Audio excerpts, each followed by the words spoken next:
मेरा नाम सारा है। मैं बाथरूम में नहा रही थी। बाथरूम का दरवाजा शीशे का था, यानी अंदर वाला बाहर की साया देख सकता था और बाहर वाला भी अंदर की साया देख सकता था। नहाते हुए मैंने देखा कि दरवाजे के सामने कोई हिल रहा है।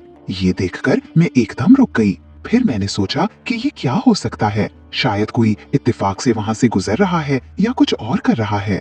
मैं परेशानी में थी कि क्या करूं। फिर बड़ी मुश्किल से मैंने खुद को संभाला। आप भी समझ सकते हैं कि इस लम्हे मेरा दिल कैसा था। मैंने जल्दी से तौलिया लपेटा, तभी शायद उसने मेरी आवाज सुन ली। मैं बाथरूम से बाहर निकली और ऐसा दिखाया जैसे मुझे कुछ पता ही नहीं। ना कुछ देखा ना कुछ समझा। फिर मैं सीधा अपने कमरे में चली गई और जानबूझकर दरवाजा थोड़ा सा खुला छोड़ दिया। मैंने सोचा कि अगर ये इत्तेफाक था तो वो दोबारा इधर नहीं आएगा, लेकिन अगर उसने जानबूझकर ऐसा किया तो बार बार आएगा। और वाकई जैसा मैंने सोचा वैसा ही हुआ। मैंने देखा कि वो मेरे कमरे के दरवाजे के सामने से गुजरा और मुझे साफ नजर आया कि वो मुझे ही देख रहा था। इस वक्त मैं समझ नहीं पाई कि क्या करूं। फिर मैंने खुद से कहा, सारा, अगर वो खुद तेरे पास आ रहा है तो जो वो चाहता है उसे दे दे। वैसे भी बांटने से कुछ कम नहीं होता। ये ख्याल आते ही मैंने खुद को इस लम्हे के हवाले कर दिया। मैंने कपड़े बदले और एक हल्की सी शफाफ नाइटी पहन ली। फिर मैं ड्राइंग रूम में टीवी देखने चली गई। वो भी वहाँ बैठा था। उसने मुझे देखा और बोला, बाजी, कुछ पीने को लाऊं? मैंने प्यार से कहा, नहीं भाई, तुम रहने दो, तुम आराम करो, मैं कुछ मिठाई और 2 ग्लास जूस लाती हूँ, फिर हम साथ लेंगे। तब तक तुम कोई अच्छी फिल्म चुनो। इतना कहकर मैं चली गई। जब मैं मिठाई और जूस लेकर वापस आई तो मेरा भाई इमरान एक एक्शन मूवी देख रहा था। मैंने कहा, ये क्या देख रहा है भाई? इसमें तो बस मार धाड़ है, इसे बंद करो। 2 मिनट रुको, मैं अभी आती हूँ। मैं अपने कमरे में गई, एक पेन ड्राइव लाई और बोली, देख भाई, मेरे पास इस पेन ड्राइव में कई फिल्में हैं, चलो इन्हें देखते हैं।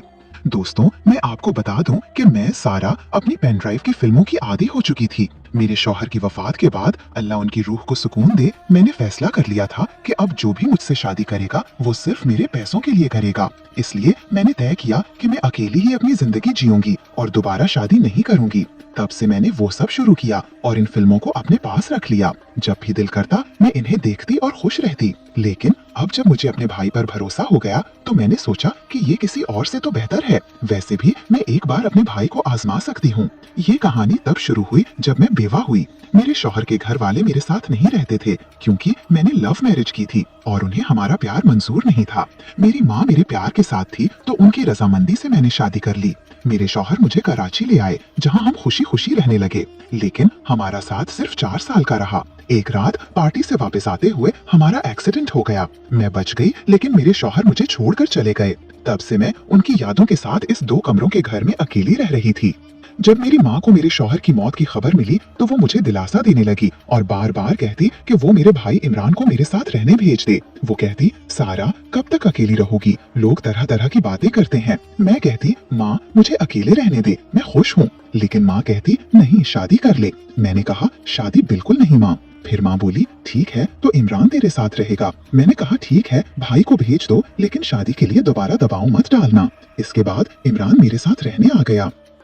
मैंने इमरान के लिए एक अलग कमरा तैयार किया जिसमें एक कंप्यूटर रखा ताकि वो पढ़ाई कर सके। मैंने उससे कहा, इमरान, तुम यहाँ रहो, लेकिन जो कुछ भी देखोगे या सुनोगे उसका जिक्र कभी मत करना। उसने पूछा, बाजी, आपका क्या मतलब? मैंने कहा, बस वही जो मैंने कहा, तुम पढ़ाई करो और बाकी चीजों से मतलब मत रखो। वो मेरी बात नहीं समझा, लेकिन मैंने सोचा कि अब मुझे मोहतात रहना होगा। फिर भी कुछ चीजें छुप ना सकी और धीरे धीरे उसे मेरे बारे में पता चलने लगा।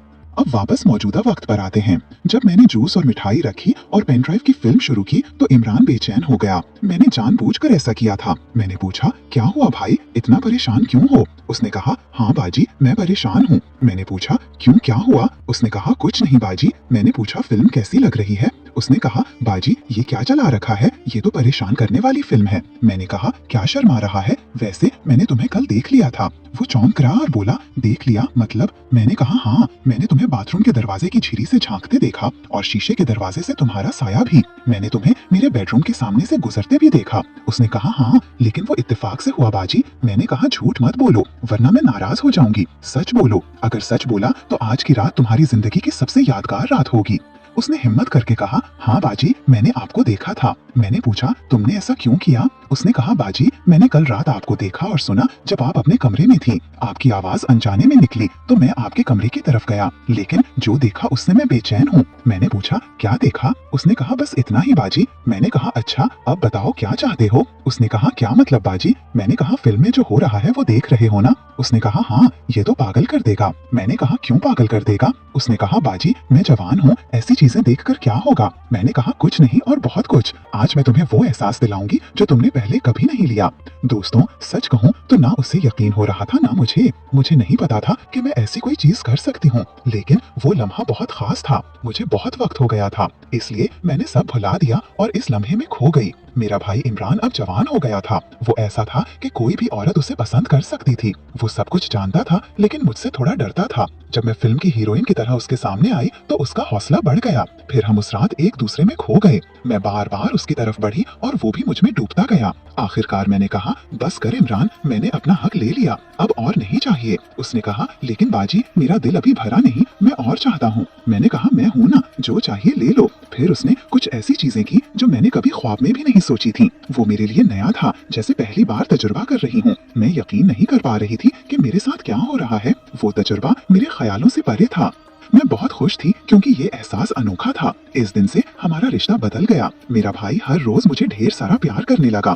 हमने ये कई महीनों तक किया, लेकिन फिर एक खबर ने मुझे हिला दिया। मुझे पता चला कि मैं शदीद बीमार हूँ और मुझे कैंसर है। अब मुझे समझ नहीं आ रहा कि क्या करूँ। क्या ये मेरे कर्मों की सजा है? मैं आपसे अपनी कहानी इसलिए शेयर कर रही हूँ ताकि आप मुझे मशवरा दें। मुझे पता है कि आप कहेंगे कि ये मेरे कर्मों का फल है, लेकिन मैं चाहती हूँ कि आप मेरे जज्बात को समझें, मेरी जगह खुद को रख कर देखें और फिर मशवरा दें। मैं आपके मशवरों का इंतजार करूंगी और उन्हें गौर से पढ़ूंगी। तो दोस्तों ये थी मेरी कहानी।